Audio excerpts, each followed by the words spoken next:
A ver, amigos, mientras el sistema de justicia peruano se entretiene persiguiendo a los militares que derrotaron al terrorismo, el presidente del Poder Judicial, Duberlí Rodríguez, informó que Osman Morote, Margot Liendo y Victoria Trujillo, que eran del Comité Central, y Morote, el número 2 de Sendero Luminoso y uno de los más grandes genocidas de la historia, ¿no?, han salido libres, están ya en su casa. Pero Duberlí dice, debido a que el Ministerio Público no ha logrado realizar la denuncia formal en sus procesos, ¿no? Así que le ha tirado la pelota al Ministerio Público y esto es muy serio, ¿no?, muy grave, ¿no?, porque estamos hablando de feroces criminales, ¿no? Bueno, más que un pecado por omisión del Ministerio Público, deviene en una complicidad por omisión con los terroristas. Es muy grave. Me decías tú que había algo, habían abierto instrucción a 10 militares más, creo. Bueno, sí, sigue cita a 10 testigos adicionales. El colegiado B de la Sala Penal Nacional aceptó el pedido del Ministerio Público para incluir a 10 nuevos testigos en el caso del Frontón. Eso lo declara Carlos Rivera de APRODE. ¿Y quiénes son? Es el exdirector del Frontón, el subdirector, el ex jefe de seguridad, el alcaide, 2 agentes penitenciarios, el ex fiscal de la Nación César Erejalde, el juez de ejecución penal Juan Jiménez, el juez instructor Ricardo Chenube y el fiscal provincial del Callao Ismael Gutiérrez. Lo que llama la atención es que 34 años después se les ocurre incluir a personas que eran autoridades y que participaron en las diligencias de ese entonces. Sí, claro. Lo que yo quisiera saber es que el juez instructor de ese entonces o el alcaide del penal, ¿qué cosa de nuevo tienen que decir después de 34 años? No solo eso me llama la atención. Por supuesto. Y forma parte, pues, de la fobia anticastrense, claro, de estas ONGs que en realidad viven de este negocio. Viven, ¿no? Eso, así es. Oye, es un dicho cierto en todas partes que los vencedores escriben la historia. Pero esto no pasa en el Perú, ¿no? No, claro. No, esto no pasa en el Perú, donde los vencidos, los derrotados militarmente por el ejército, ¿no?, resulta que en complicidad con los caviares y algunos políticamente correctos están reescribiendo la historia. No solo y hasta se dan el lujo de perseguir y encarcelar a nuestros militares, ¿no? Y ellos salen de la cárcel y se van a su casa. Y probablemente en la próxima elección se presenten en alguna lista al Congreso. Ahora no van a poder, menos mal, porque hay una ley que impide que los sentenciados por terrorismo, sentenciados por cualquier delito, puedan ser candidatos. Menos mal, recién ha salido. Bueno, pero sobre eso, terroristas asesinos, indultados y además indemnizados, con miles de dólares, van saliendo, pero los militares que nos defendieron son perseguidos, son enjuiciados, son condenados o declarados inocentes después de años de procesos. Recordemos, hace poco tú ibas a hablar de Peter Cárdenas, o mencionaste ahora Peter Cárdenas, el número 3 de Sendero Luminoso, ya salió, está disfrutando, por supuesto, de los millones de dólares, en ese caso de MRTA, perdón, está disfrutando de los millones de dólares del narcotráfico y de los secuestros que realizaba el MRTA. Osman Morote acaba de salir, o está por salir, Margot Liendo también, y Victoria Trujillo. Bueno, pero mientras tanto, los marinos del Frontón son víctimas de esos abusos conocidos. Pero a lo que decías... No es un juicio reabierto por enésima vez. A eso quería llegar, Pancho, porque no es solo lo que tú acabas de mencionar, sino además recordemos que eso es fruto, este juicio nuevo, por enésima vez, es fruto de los 4 magistrados prevaricadores del Tribunal Constitucional. Y por eso es que yo le reclamo al Congreso de la República que los tiene que sancionar. No hay derecho a lo que se añade el caso de Saldaña, el título falso de doctor de Saldaña, que es uno de los 4. Pero el Congreso tiene que sancionar como corresponde a esos 4 y elegir a otros 4 nuevos. Porque además, lo que el tribunal debe hacer... No hay atenuante, porque lo que se ha buscado, según tengo entendido, es una transacción en la cual el ponente, Eloy Espinosa, el del título falsificado, sería sancionado y los otros 3 no, como si fueran menores de edad que hubieran sido llevados de las narices por un adulto. Sí. No es así, los 4 son adultos responsables. Los 4 son responsables de esa prevaricación, sabían lo por que supuesto. estaban haciendo. Los 4 comparten la responsabilidad porque sus firmas están en esa resolución espuria. Y por lo tanto, los 4 deben ser castigados. Pues, ¿no? Y no se puede partir un pelo en 4, para ser francos, para decir que uno es más culpable que los otros 3. Exactamente. Porque es el ponente. Esto es ridículo. Así Porque es. los 4 han estado reunidos en una sala para tomar esa decisión. Así es. Y han deliberado. No. Esa reapertura de juicio se basa en esa resolución totalmente prevaricadora que cambia el voto, como hemos dicho hemos recordado ya muchas veces, de un magistrado, Vergara Botelli, o sea, el tema tenía calidad de cosa juzgada durante 4 años, los 4 últimos años. Han hecho seda y pabilo de esa vaina. Y son el máximo tribunal de justicia, ¿no? Dicho sea de paso, el diario Correo, al mencionar un desacuerdo que hay entre el Tribunal Constitucional y no sé qué, creo que el Congreso, dice, se ha producido un enfrentamiento entre el máximo intérprete de la Constitución, es decir, el Tribunal Constitucional. No, señores de Correo, amigos míos del diario Correo, el Tribunal Constitucional no es lo que ellos se han atribuido. Se han irrogado el derecho de ser el máximo intérprete de la Constitución. El máximo intérprete de la Constitución sigue siendo el Congreso de la República. Así es. El Tribunal Constitucional, la única labor que tiene, o la única atribución que tiene, es la declaración de las inconstitucionalidades de las leyes, o los recursos constitucionales que se sometan a su Además, autoridad. a diferencia del derecho anglosajón, cada recurso de inconstitucionalidad que se presenta al Tribunal Constitucional y que finalmente es objeto de una sentencia, solo se aplica a la persona que reclamó. Exactamente. No se aplica, no genera una nulidad desde el inicio de la ley. Así es. Entonces, eso es algo que el Congreso sí podría hacer. El Congreso puede derogar una ley, claro, puede declararla incompatible con la Constitución. Puede interpretar la Constitución. Y puede interpretar la Constitución también, de tal manera que es inexacto. Y puede ponerle límites al Tribunal Constitucional, que en los últimos tiempos se ha rogado funciones que no le corresponden. Exactamente, por eso hay quienes dicen que ha devenido en un Senado. Prácticamente. Que se ha atribuido las funciones de un Senado. Y más. Porque pretende modificar las leyes. Así es. No solamente sentenciar en los casos específicos, extralimitándose. Por supuesto. Como la Corte Interamericana, igualito.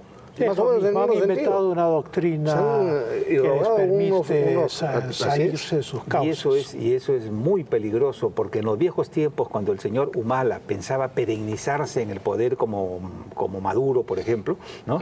Es decir, ellos se pusieron como meta controlar el Tribunal Constitucional. Y vaya que tuvo éxito en eso, porque tienen a 4 de los 7 miembros todavía en su poder. Y eso les permite maniobrar políticamente, ¿no? Así que eso es muy peligroso para... Me has hecho recordar a Maduro. Antes que me olvide, Panamá ha colocado a Maduro, además de Diosdado Cabello y otros jerarcas de la dictadura venezolana, en la lista de alto riesgo.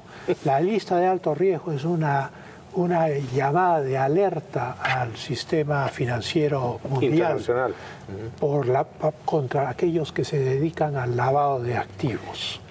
Y acá estamos hablando de una lavandería gigante, que es en lo que se ha convertido Venezuela. Y Suiza también ha tomado acciones contra los fondos de una serie de altos funcionarios públicos de Venezuela. Así es. Y esto que ha pasado con Morote y otros más, ¿no?, debe servirle como llamada de atención a la Fiscalía, al Ministerio Público, ¿no?, que dedica gran parte de su tiempo a perseguir cócteles y a declarar a los partidos políticos organizaciones criminales, y deja que los grandes criminales del Perú salgan en libertad a pasearse como perros en su casa, ¿no? Hay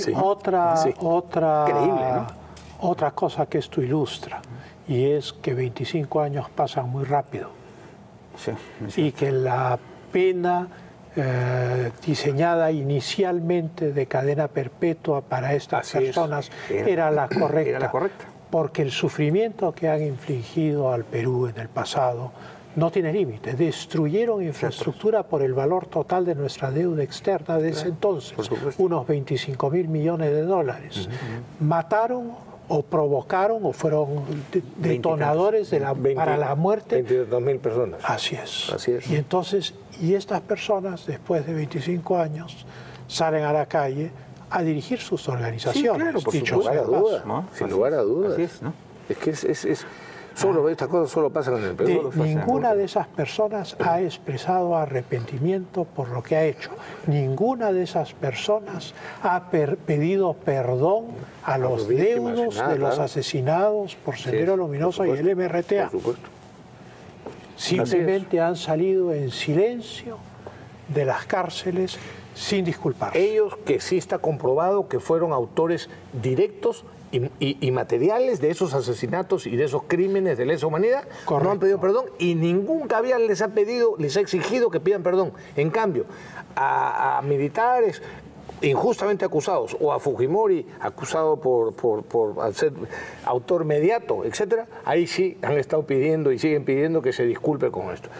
Uno de los jueces del caso del Frontón que comentábamos antes ha llamado en audiencia reo político asesinado a uno de los terroristas muertos en el motín. Fíjate tú la imparcialidad de los jueces, del juez que está juzgando esto. O la ignorancia, ¿no?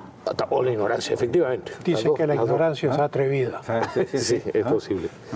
¿Qué más? Bueno, y tú decías, yo tengo un montón de cosas aquí. Tú decías, y eso solo sucede en el Perú, efectivamente. Solo en el Perú puede suceder que un expresidente de la República, con toda la información en su mano, como Alan García, diga, denuncie en una entrevista con Canal N, que en el Perú hubo un fraude en las elecciones pasadas.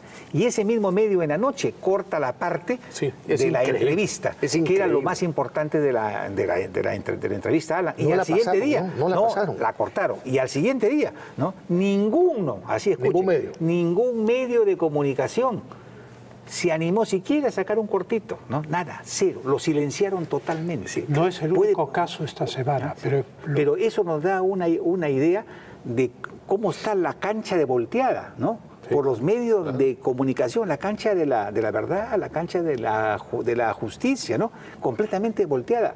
¿Por qué? No entiendo yo. ¿Cuál es el otro caso? El otro caso, cosa que yo he escuchado en radioprogramas del Perú, es que preguntado el presidente Vizcarra si acataría una sentencia de la Corte Interamericana de Derechos Humanos pidiendo la nulidad del indulto, él ha dicho que él ha prometido acatar la ley y la Constitución, pero eso deja pues un margen de incertidumbre porque no se sabe cuál ley, la de la Corte o la del Perú.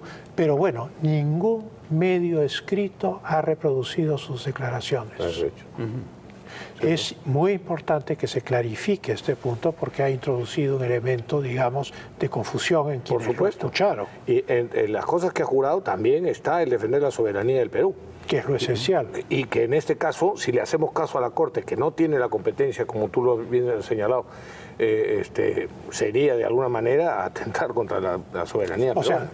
O sea, la Constitución política del Perú y el Perú no es, como pretende la Corte, un conjunto subsidiario de ella. Así es. Y que son ellos los intérpretes de nuestra Constitución. De nuestra Constitución a través de la libre interpretación que ellos hacen de la Convención. Es al revés. Ellos son un organismo interestatal supletorio, al cual los ciudadanos recurren cuando agotan la vía interna. Supletorio. Con lo cual renunciamos voluntariamente al título de república y deberíamos llamarnos algo así, provincia peruana de la Corte Interamericana de Derechos Humanos. Pues no, algo así.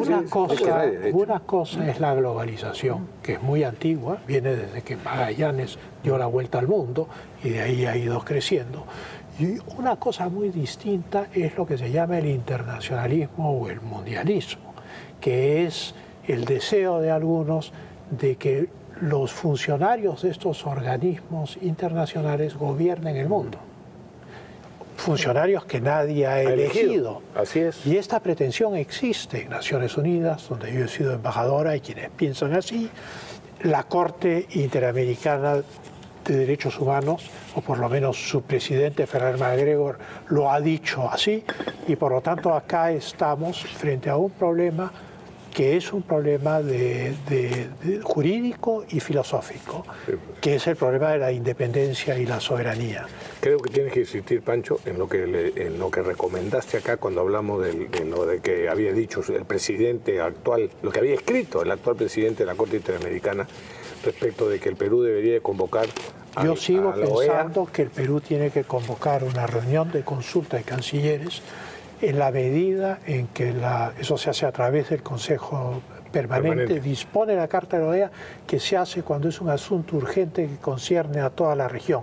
No somos el primer país con el cual la Corte Interamericana de Derechos Humanos entra en colisión, porque ha entrado en colisión con la Constitución de varios países de la región. Estamos plenamente justificados para continentalizar este problema y ponerlo sobre la mesa de la OEA. Es que les compete a todos los países. Así es. Tenemos que pausa amigos, y regresamos al toque.